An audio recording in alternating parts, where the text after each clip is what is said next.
আসসালামু আলাইকুম।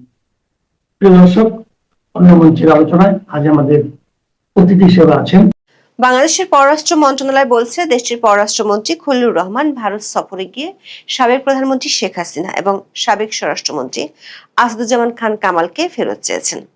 গত 8 এপ্রিল দিল্লিতে ভারতের পররাষ্ট্রমন্ত্রী এস জয়শঙ্করের সঙ্গে বাংলাদেশের পররাষ্ট্রমন্ত্রী ডক্টর খলিলুর রহমানের বৈঠকে এই প্রত্যর্পণ চাওয়া হয় বলে বাংলাদেশের পররাষ্ট্র মন্ত্রণালয়ের বিজ্ঞপ্তিতে দাবি করা হয়েছে। আবার তার ঠিক একদিন পরেই সন্ত্রাসী কার্যক্রমে জড়িত কোনো সত্তার যাবতীয় কার্যক্রম নিষিদ্ধ করার বিধান যুক্ত করে অন্তর্বর্তী সরকার আমলে জারি করা সন্ত্রাসবিরোধী সংশোধন অধ্যাদেশকে আইন হিসেবে পাশ করেছে বিএনপি।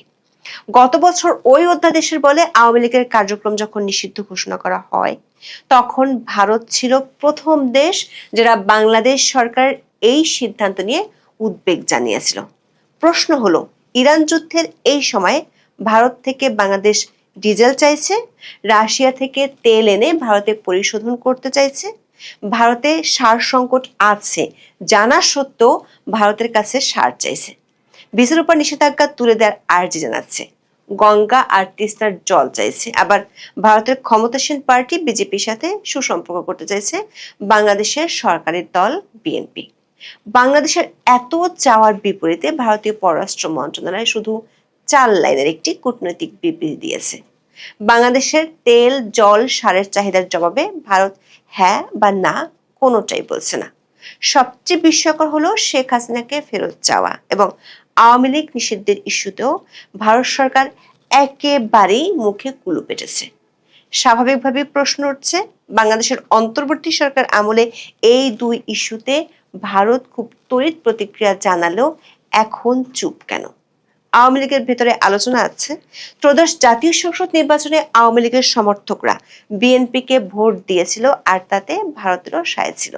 তা সত্ত্বেও আওয়ামী লীগের নিষেধাজ্ঞা ইস্যুতে এখন ভারতের কোনো প্রতিক্রিয়া নেই কেন, সেই প্রশ্ন আছে দলটির মধ্যে। অবশ্য ভারতীয় আন্তর্জাতিক গণমাধ্যমে ছাপা হওয়া একাধিক বিশ্লেষণের ভাষ্য অনুযায়ী ভারতের এই চুপ থাকাটা সাময়িক ও কৌশলী এবং তার কারণ ভারতের অভ্যন্তরীণ রাজনীতি।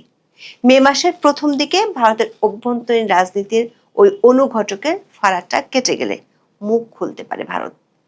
অবশ্য তার পরপরই বাংলাদেশের প্রধানমন্ত্রী তারেক রহমানের ভারত সফরের সূচি যদি চূড়ান্ত হয়, তাহলে সেখানেই হবে দুই ইস্যুতে আলোচনা। বিস্তারিত জানতে চলুন যাওয়া যাক বিশ্লেষণে।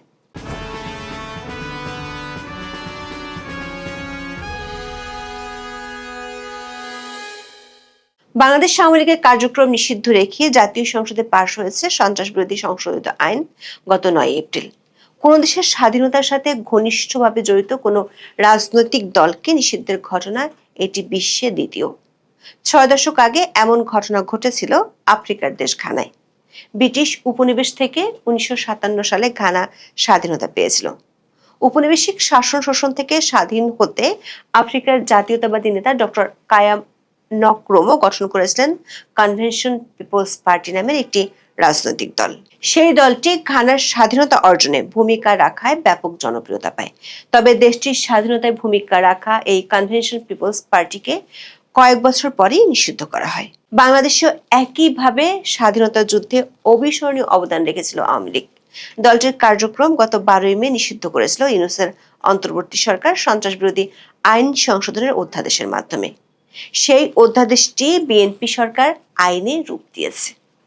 ব্যক্তিগত আক্রোশ আর মিত্রদের খুশি করতে ইউনূস এমন সিদ্ধান্ত নিয়েছিল, কিন্তু বিএনপি কেন একটি রাজনৈতিক দলের কার্যক্রম নিষিদ্ধের দায়ভার নিজের কাঁধে নিল, সেটি অনেকের কাছে এখনো পরিষ্কার নয়।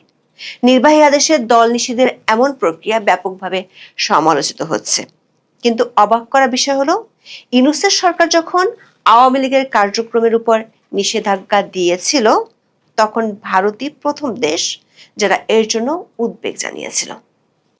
কিন্তু বিএনপি যখন অধ্যাদেশটি আইন হিসেবে পাশ করে ওই নিষেধাজ্ঞাকে পাকাপোক্ত রূপ দিল, তখন ভারত সরকারের কাছ থেকে কোনো প্রতিক্রিয়া আসেনি। আবার বাংলাদেশের পার্লামেন্টে যখন আইনটি পাশ হচ্ছে, তখন বাংলাদেশের পররাষ্ট্রমন্ত্রী খলিলুর রহমান দিল্লিতে ছিলেন। আইনটি পাশের একদিন আগেই সেখানে বৈঠক করেন ভারতের পররাষ্ট্রমন্ত্রী এস জয়শঙ্করের সাথে। একই বিমানে করে ভারতের পররাষ্ট্রমন্ত্রীর সাথে মরিশাস গিয়েছেন, যাকে বলা হচ্ছে বাংলাদেশের কূটনীতির ইতিহাসে লং ডিপ্লোম্যাটিক জার্নি। লক্ষণীয় বিষয় হলো, ইরান যুদ্ধের সময় বিশ্বব্যাপী যখন তেলের সংকট, তখন ভারত বাংলাদেশকে 4 দফায় 22,000 টন ডিজেল দিয়েছে। দিল্লিতে গিয়ে খলিলুর রহমান ভারতের পেট্রোলিয়াম মন্ত্রী হরদীপ সিং এর সাথে বৈঠক করে আরও তেল চেয়েছেন। বিজনেস স্ট্যান্ডার্ডের এক রিপোর্টে বলা হয়েছে, জ্বালানি উৎস বহুমুখীকরণে রাশিয়ার অপরিশোধিত তেল ভারতের শোধনের পরিকল্পনা করছে বাংলাদেশ। শুধু তেল নয়, খলিলুর রহমান ভারতের কাছে সারও চেয়েছেন। ভারতের নিজেরই সার সংকট আছে জানা সত্ত্বেও বাংলাদেশ ভারতের কাছে সার চেয়েছে। দৈনিক ইনকিলাবের এক রিপোর্টে বলা হয়েছে, মধ্যপ্রাচ্য সংকটের কারণে ভারত চীন থেকে সার আনতে আলোচনা শুরু করেছে। সেখানে বাংলাদেশ চীনের কাছ থেকে সার না চেয়ে ভারতের কাছেই চেয়েছে।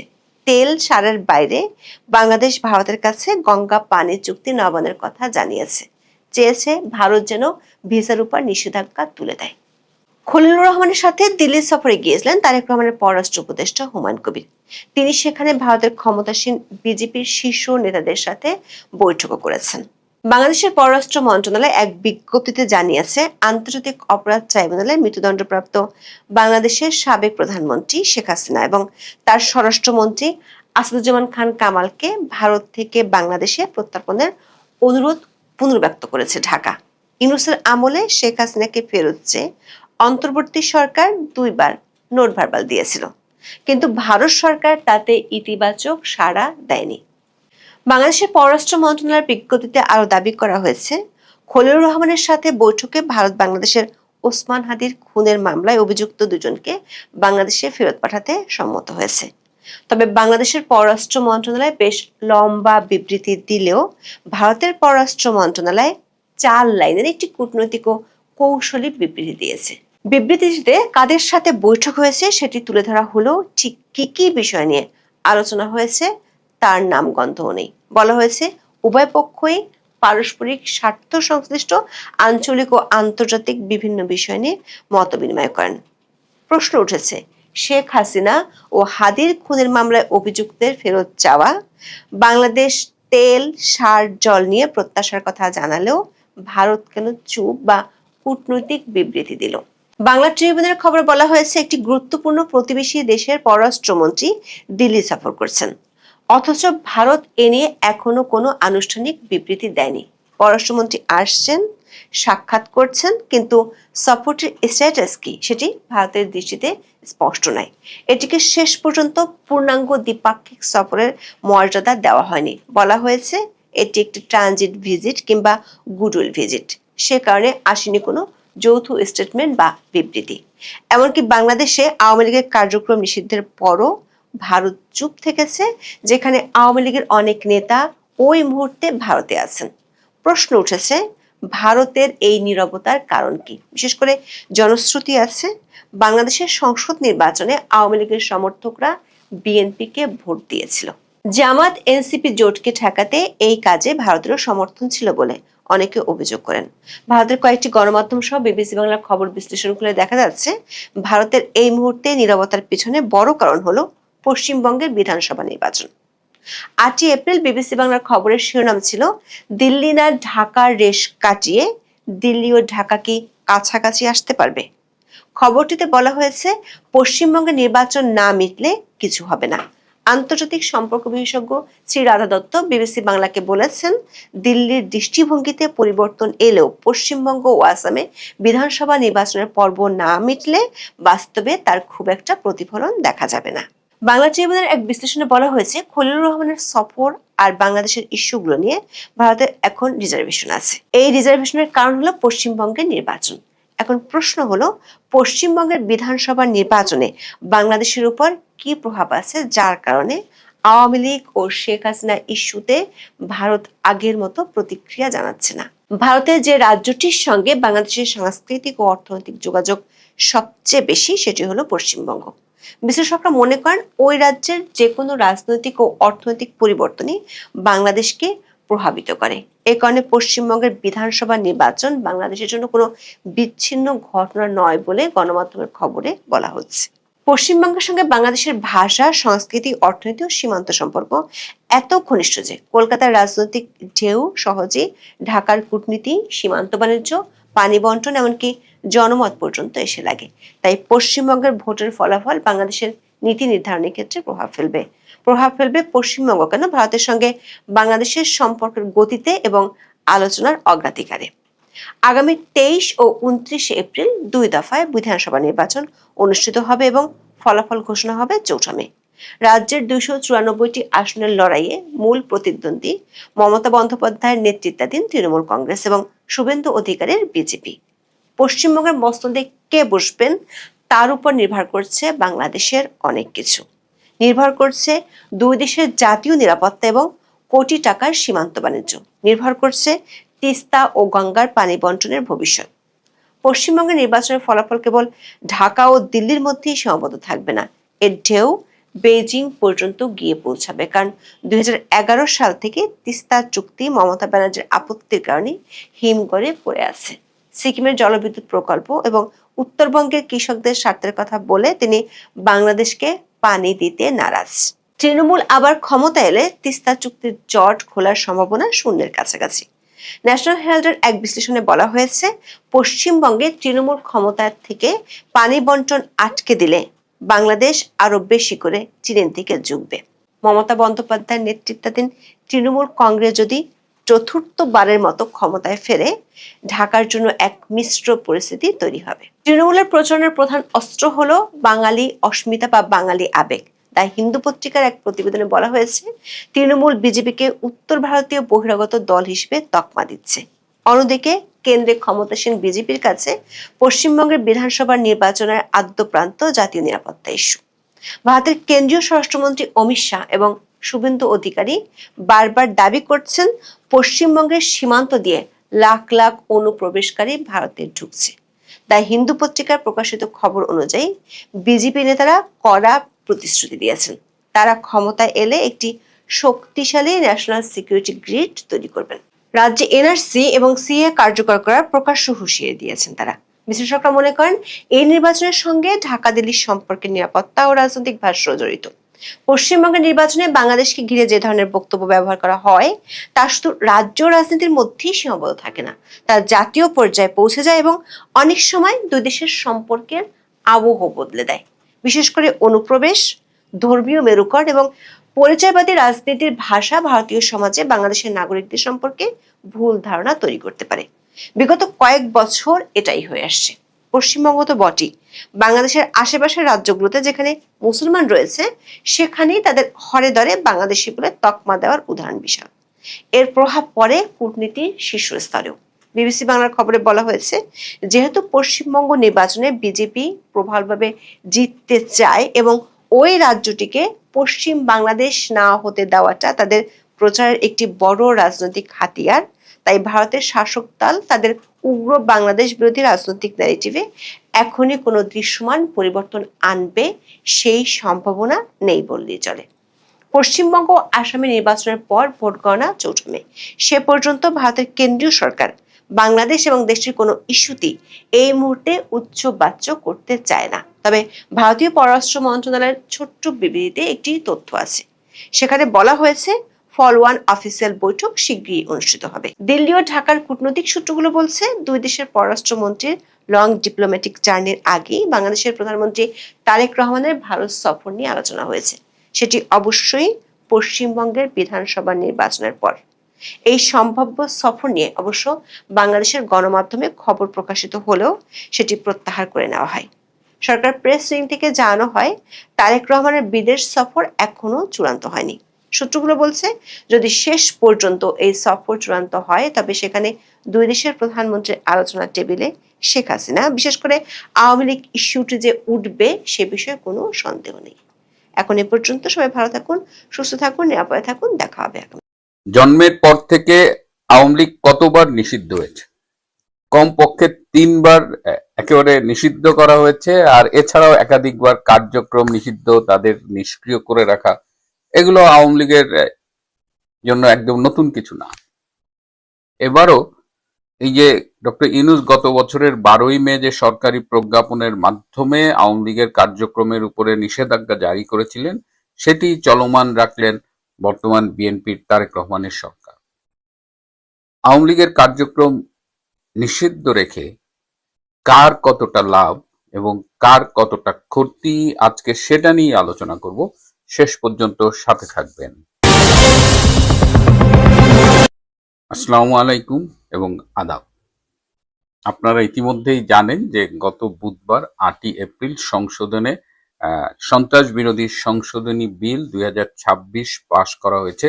এই বিলের মধ্য দিয়ে যে 2009 সালের যে সন্ত্রাস বিরোধী আইন করা হয়েছিল, সেখানে নতুন কিছু ধারা যোগ করেছিল ডক্টর ইউনূস গত বছরের মে মাসে, এবং সেই সংযোজিত ধারার বলেই সরকারি প্রজ্ঞাপনের মাধ্যমে আওয়ামী লীগের কার্যক্রম নিষিদ্ধ করা হয়েছিল, এবং সেটি গত বুধবার পরশুদিন সংসদে পাশ করে চলমান রাখলেন বিএনপি সরকার। কিন্তু এর ফলে আসলে কি হলো, এটা নিয়ে কিন্তু পক্ষে বিপক্ষে নানা রকমের প্রতিক্রিয়া দেখা দিচ্ছে।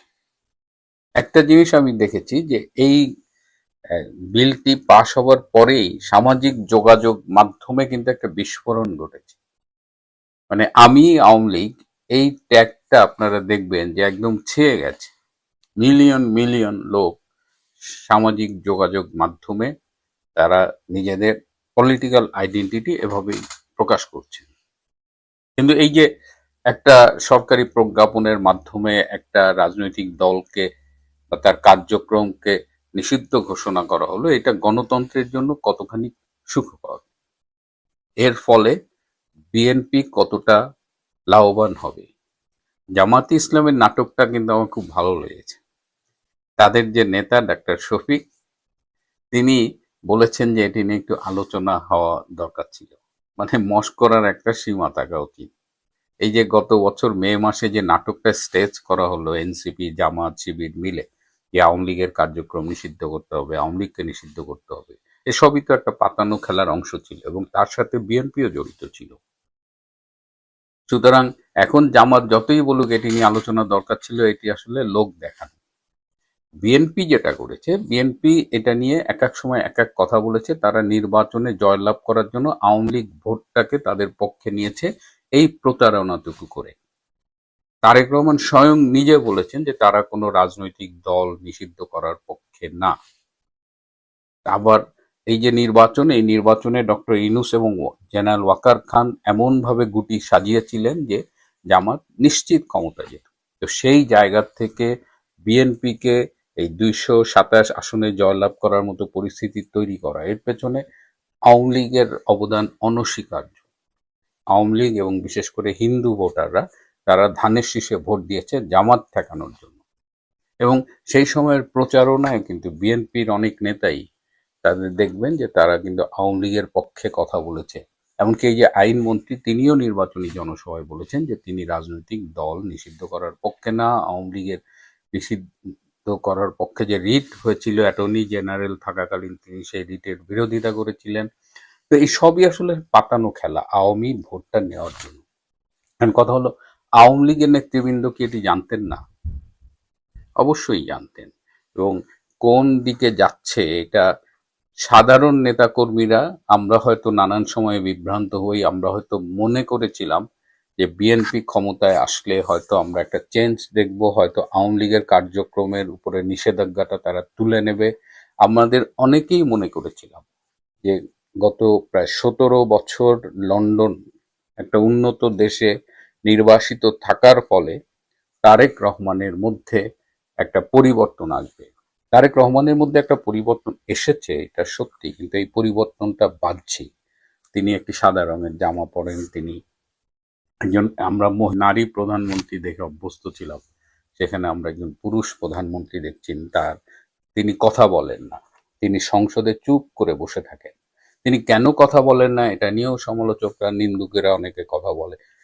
তারা বলেন যে সম্ভবত একটা সংসদ নেতার যে নেতৃত্বের গুণাবলী থাকা দরকার, যে মেধা থাকা দরকার, যে দক্ষতা থাকা দরকার, যে দূরদর্শিতা থাকা দরকার, সেগুলো তারেক রহমানের আছে কি না তিনি তো এই প্রথমবারের মতো এমপি নির্বাচিত হলেন, তো নিঃসন্দেহে তিনি অনভিজ্ঞ।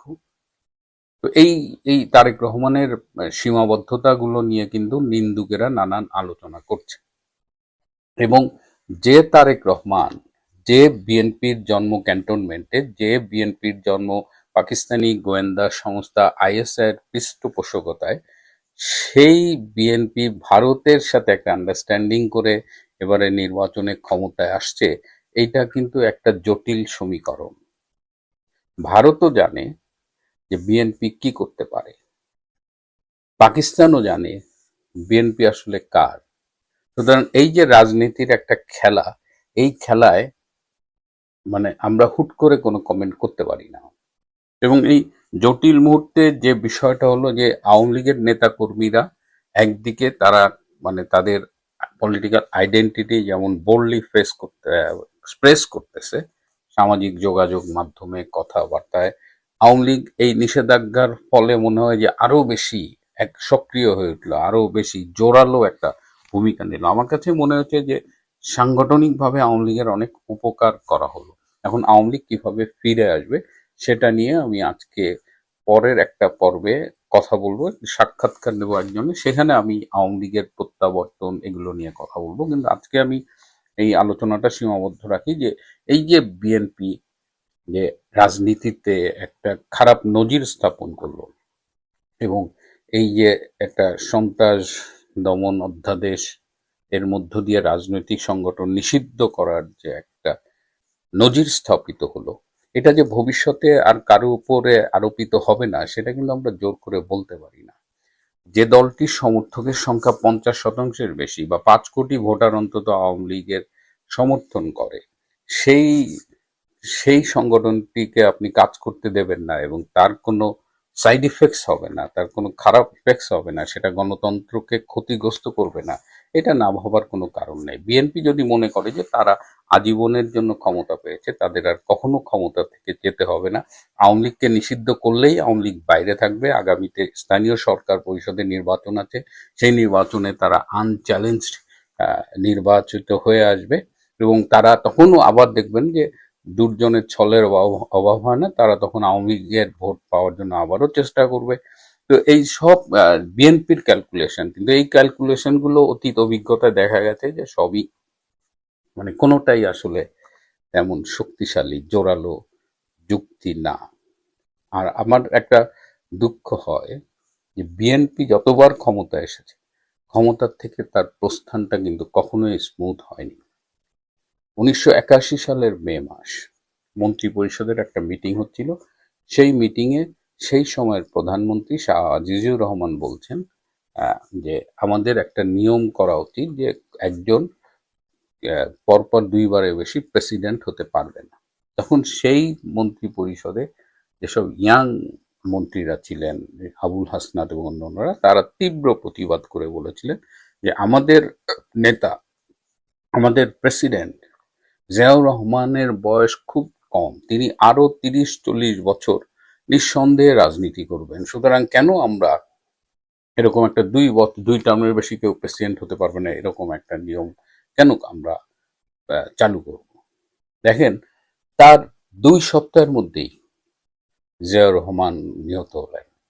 এবং জিয়াউর রহমান যে মুহূর্তে নিহত হয়েছিলেন, আপনাদের যদি মনে থাকে, সে সময় কিন্তু তার জনপ্রিয়তা, তার যে 3-4 বছরের শাসন, সেই সময় তার জনপ্রিয়তা ভালোই ছিল।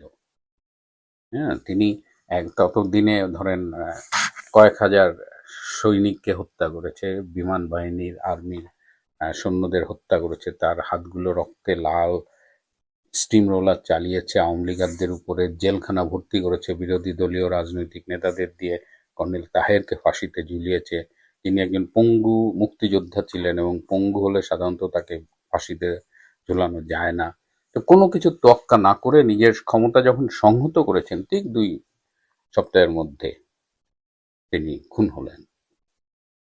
91 সালের পরে যখন 96 সালে ক্ষমতা হস্তান্তর হবে, তখনও একটা আর্মি কুর একটা সম্ভাবনা তৈরি হয়েছিল।